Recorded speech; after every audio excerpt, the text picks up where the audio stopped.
Hello there, viewers.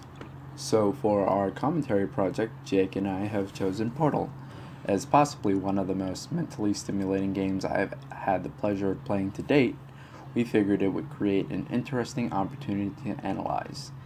In our commentary, we interview four separate personnel, each with varying levels of game experience, ranging from Portal being the first game the participant has ever played, to Portal being a game that the participant speedruns. Our participants are given three questions, and you will hear each of their answers sequentially, one after another, until all 12 questions have been played. Welcome to Portal. What is your first impression of the female narrator, GLaDOS? At first, I thought she was pretty helpful because she explained to me what was going on. Do you trust her? At first, I did until she started becoming more and more sarcastic and kind of passive aggressive, so then I stopped trusting her. What is your first impression of the robotic female narrator, GLaDOS? Do you trust her? No, I don't trust her. Her voice is kind of scary, and she sounds like, I don't know, something that you shouldn't trust because of the way it cuts out at the end, and her tone. What is your first impression of the female narrator, GLaDOS?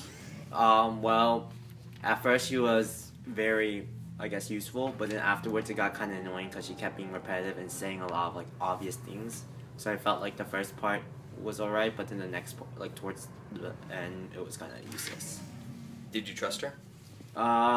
In the beginning, cause there was no reason for her to lie, and she was telling us the main general controls and stuff like that. So I just kind of believed her. I didn't really find her useful. What is your impression of the robotic female narrator, GLaDOS? Do you trust her? It's okay. Seems a little crazy because you don't really know where you are. Wouldn't really trust a robot. Can't really trust artificial intelligence, I guess, because you don't really know anything about where the character is or where you are. So probably can't be trusted. There are blue and orange portals. What are your thoughts on them? Do you think there's any reasons for the color choices? I don't know, besides them being contrasting, I don't think they thought too much else besides that. There are blue and orange portals. What are your thoughts on these? All the blue ones seem to lead me back to where I was, but then the orange ones seem to take me to another place. And so usually the orange ones were more successful because when I went through the blue ones, they just showed me an image of myself playing and then would land me back in the same place over and over again. So there's blue portals and orange ones. Do you have any thoughts on that? Do you think there's any reasons for the colors, for that color choice? Not quite. I wasn't quite sure why it's blue or orange, but I'm pretty sure it's just to draw the attention of separation. But I don't think there's really any meaning behind the colors. There are blue and orange portals. What are your thoughts about them? Pretty cool. Be nice if there was something like that in the future, but I don't think we'll ever see anything like it. But it's crazy the different things you can do with it when you really think outside of the box. Have you played Portal before? Yep. Are there any other problem-solving games you've played before that remind you of it? Legend of Zelda was pretty similar to it, the puzzle-solving aspects. How does your intuition and past experiences with games that are similar help you figure out how Portal works? I guess it's basically bring one block to this red button and then succeed, so it's basically just the same thing but with portals now. Have you played Portal before? No, I have not. Have you played any problem-solving games before? Maybe some when I was a child, but not in the last 10 years probably. I don't really play games. How does intuition and past experiences help you in Portal? You learn kind of quickly knowing that where the portals take you. So I picked up on that pretty fast. As far as my past experiences, in life, you mean? Yes.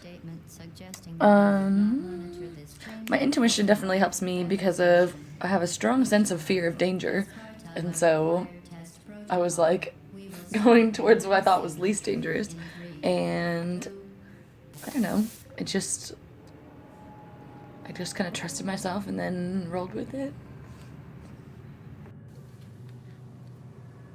So, have you played Portal before? No, this is my first time. Are there any games? Do you play problem-solving games? I do, yeah. Alright. Are there any problem-solving games that are similar to this? I do remember playing a small flash game that a friend showed me in middle school that was similar, where we do have to make two little exits in order to get through it, but it was more of a 2D version than a first-person kind of shooter game of it, but yeah. And does your intuition and your past experiences playing these type of games help you in Portal? Yeah, because a lot of times these, like, puzzle-style games are pretty similar in that you need to move one thing to another in order to get to one place. So use kind of like these past experience with these old games to help me with this one. Have you played Portal before? Yes, I've played it like a lot of times, and I've watched a lot of videos about the game itself and other people playing it. Have you played any problem-solving games before? Probably, but not any that I can really remember in my head. Just like any kind of game. A lot of the games I play have puzzles in them, but I wouldn't consider any of them to be like Portal or problem-solving games. How does intuition and past experiences help you in Portal? I don't know. It takes a lot to think about it. When I first time I ever played it, I didn't really know what to do either. It's kind of, you just have to think. It's hard to really explain. So that concludes our interviews.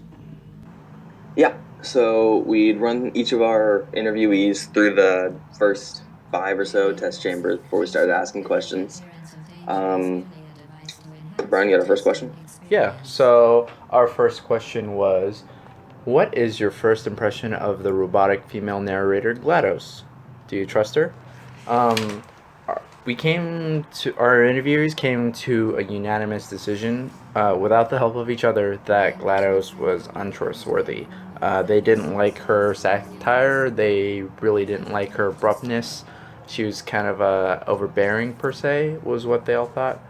And I mean, we thought the same thing. I mean, I thought she was kind of, for lack of a better term, sketchy.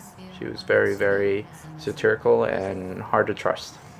Yeah, it's just the whole situation doesn't really give you much reason to trust her. It's just some voice that makes, like, she's just telling you what to do, and you can see she's controlling the whole, like, institution you're in, the wall. She just controls the walls, controls the doors, she knows everything. And it's like, what reason do we have to trust you? You're just telling us what to do. So our next question is on the portal colors and if the blue and orange portals have any significance in the game. And the people we interviewed really didn't see much significance. It was just that they picked colors that were easy to differentiate. Yeah, for us, it was just like colors were just easy to see. It was just very vivid and contrasting to the actual portal background, which is like gray and black. But other than that, I don't really see any significance to them either. But the actual like portals themselves were really interesting. Being able to go in and out one side, but never being able to see your face. I think that was really interesting. Yeah, so that brings us to our third question, game experience.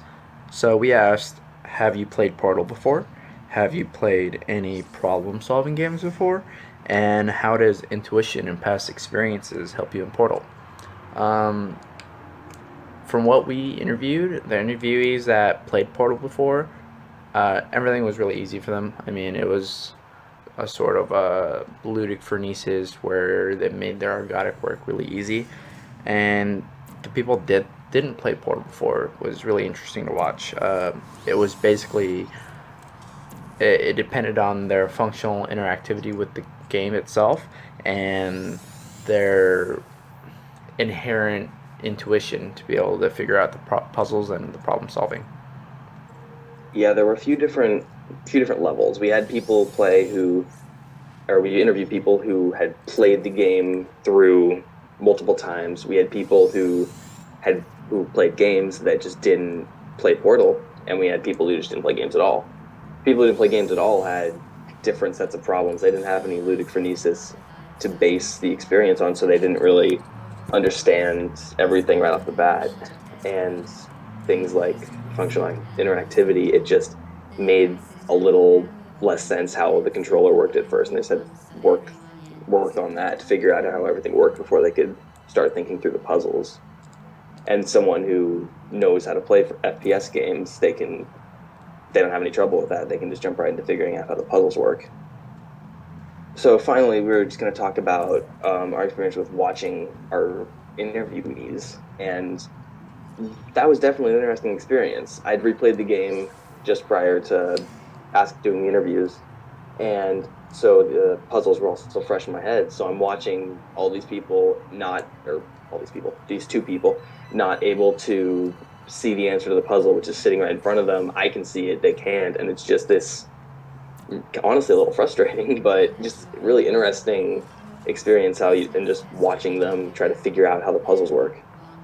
Yeah, definitely. I think like the difference, because I watched a speedrunner play it and someone who's never played games, let alone Portal, play it, and the difference was like interesting. It was just really, really intriguing. The speedrunner, he was able to show me a couple of little tips and tricks he learned, but it wasn't as fresh or like as, I guess, pulling as watching the new person play it, because she like her functional interactivity with the controller was difficult, but like her intuition was amazing. Like she would stare at a certain spot on the wall that I didn't even know why she was staring there, but like it was the spot that she was supposed to stare at to go through the portal. The portal would appear there, and I didn't like.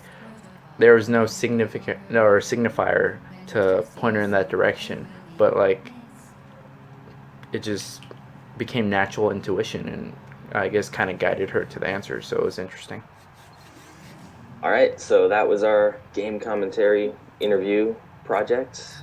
Thanks for watching. Yeah, thanks for watching, guys. See you on the flip side.